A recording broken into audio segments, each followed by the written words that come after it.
Echo, Utah, a small town nestled in the heart of the American West. In the late 19th century, the town was a vital hub for the burgeoning transcontinental railroad.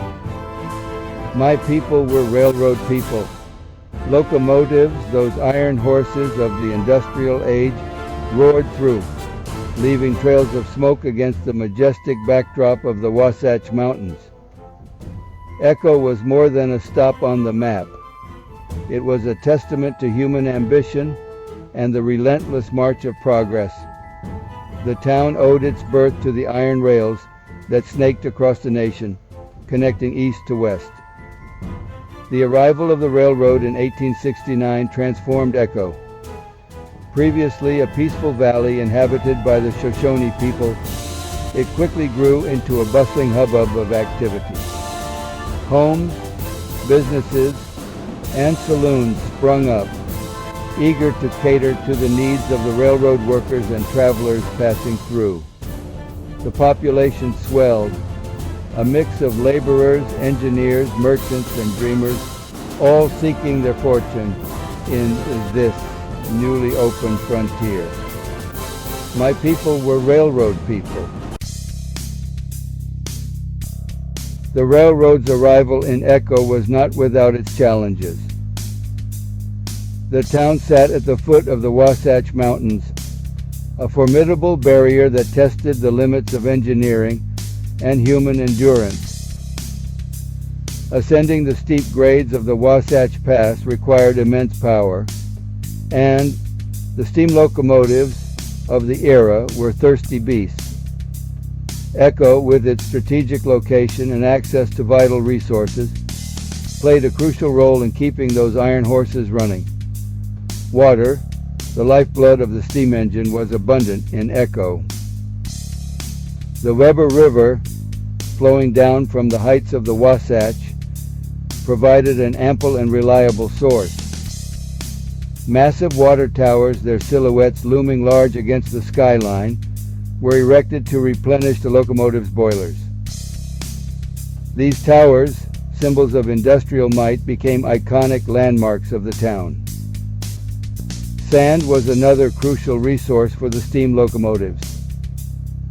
The steep grades of the Wasatch Pass often resulted in wheels slipping on the tracks, especially during wet or icy conditions.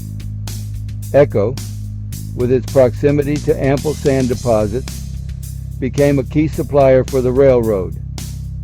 Massive quantities of coal, shipped in from mines across the west, were needed to keep the engines running.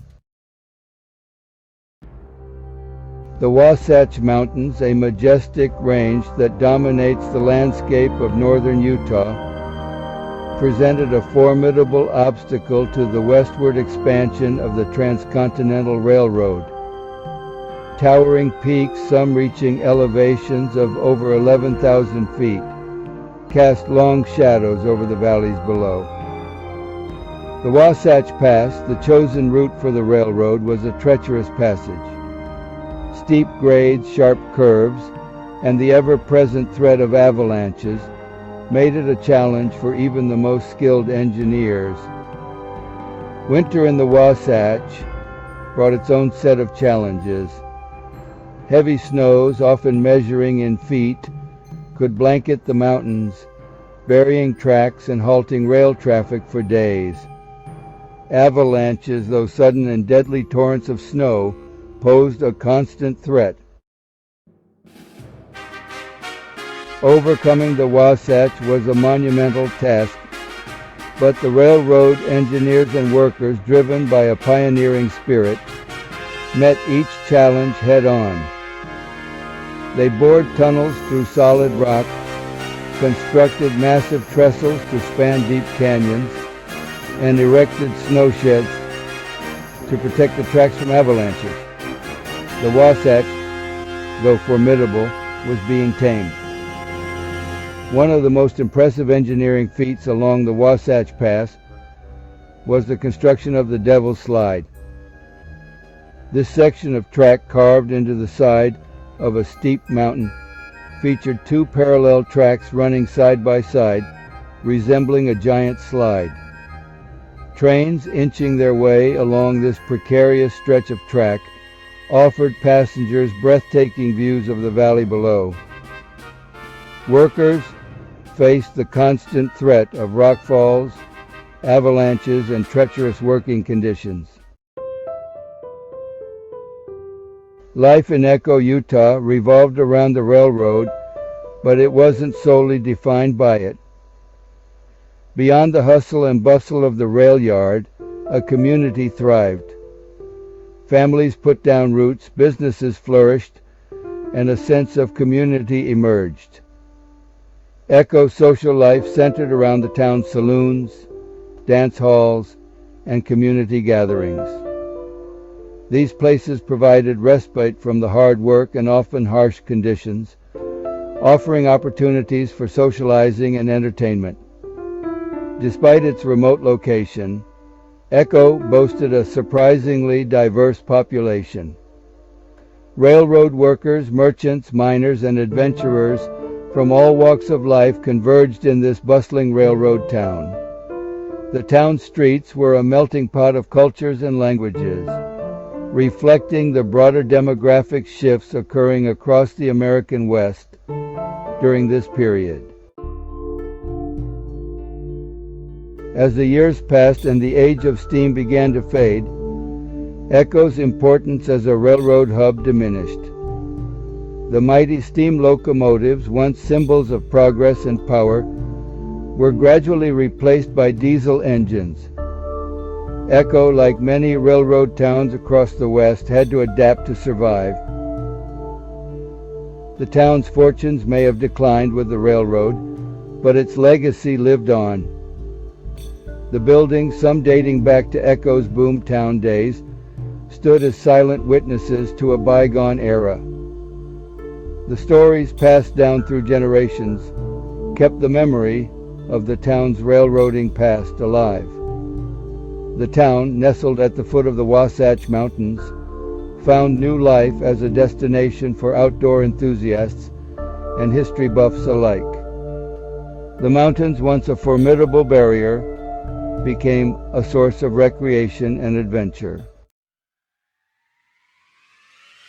The Wasatch Mountains, once a formidable obstacle to the Transcontinental Railroad, hold a different kind of allure today. Renowned for their abundant snowfall and legendary powder, they are a skier's paradise. The phrase, "the greatest snow on earth," coined to describe the unique quality of Utah's snow, has become synonymous with the Wasatch. The Wasatch's unique geography, influenced by the Great Salt Lake, contributes to the exceptional quality of its snow. Lake effect storms sweeping across the Great Salt Lake pick up moisture and deposit it as snow in the Wasatch. Echo, Utah, situated at the foot of these legendary mountains, has become a gateway to this winter wonderland. Ski resorts, world-renowned for their challenging terrain and exceptional snow conditions, dot the slopes. The winter season brings a vibrancy to Echo, now alive with the energy of skiers and snowboarders. Echo, Utah today is a unique blend of past and present. The town's railroading legacy is still palpable, evident in its historic buildings, preserved rail yard, and the stories passed down through generations. Yet Echo has embraced its new identity as a recreational hub, a testament to the town's resilience and ability to adapt with the times. The town's historic buildings, once home to saloons, hotels, and businesses catering to the railroad, have been lovingly restored. Museums and historical societies work tirelessly to preserve the town's heritage. The Echo Canyon State Park, located just outside of town, offers visitors a chance to experience the rugged beauty of the Wasatch Mountains firsthand. Echo's annual Railroaders Festival, held each summer, is a testament to the town's enduring connection to its railroading past. Echo, Utah is more than just a town. It's a tapestry woven from threads of history, resilience, and the enduring allure of the American West. From its origins as a vital railroad hub to its present-day incarnation as a gateway to outdoor adventure, Echo's story is one of adaptation and transformation. The echoes of the past still resonate in Echo, whispering tales of steam engines and rugged railroad workers. These echoes mingle with the laughter of skiers carving down pristine slopes and the chatter of hikers exploring scenic trails. Echo's story is a reminder that history is not merely a collection of dates and events. It's a living, breathing entity that shapes our present and influences our future. It's a testament to the enduring power of human ingenuity and the deep-rooted connection between people and place.